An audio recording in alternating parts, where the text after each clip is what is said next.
एक साहसी माँ की दुख भरी कहानी। एक समय की बात है। एक छोटे से गांव में एक बुजुर्ग महिला रहती थी। उनका नाम चंपा था।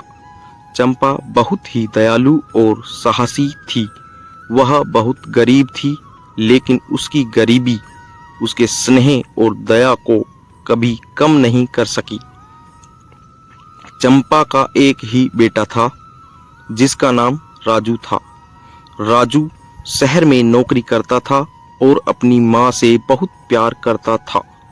राजू हर महीने अपनी माँ के पास आता था, उसे पैसे देता और फिर वापस शहर चला जाता था। लेकिन एक महीने राजू नहीं आया, फिर दूसरे महीने भी वह नहीं आया। चंपा बहुत चिंतित हुई। उसने सोचा कि उसके पास पैसे तो हैं, लेकिन उसके बेटे का ख्याल उसे चैन नहीं आने दे रहा था। वह रोज बेटे का इंतजार करती, लेकिन राजू नहीं आया।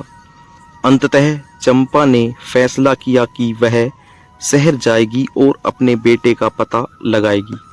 चंपा अपने सारे पैसे जमा किए और शहर की ओर निकल पड़ी। शहर में पहुंचकर उसने अपने बेटे को ढूंढना शुरू किया। कई दिन बीत गए, लेकिन वह अपने बेटे का पता नहीं लगा सकी। उसके पैसे भी खत्म हो चुके थे। चंपा की चिंता बढ़ गई, लेकिन उसने हार नहीं मानी।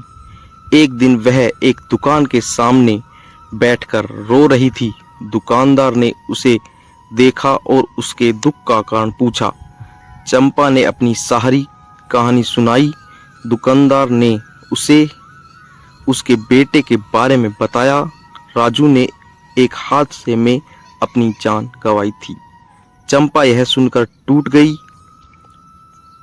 उसने अपने बेटे के नाम की मिट्टी अपने हाथों से चूमी। उसकी आंखों में आंसू थे, लेकिन उसके मन में एक आशा थी। उसने अपने बेटे को खोने के दुख को स्वीकार किया और अपने गांव लौट गई। चंपा की यह कहानी हमें सिखाती है कि जीवन में कठिनाइयाँ आएंगी, लेकिन हमें कभी हार नहीं माननी चाहिए। उसकी कहानी हमें दया, सहानुभूति और प्यार की शक्ति के बारे में भी याद दिलाती है।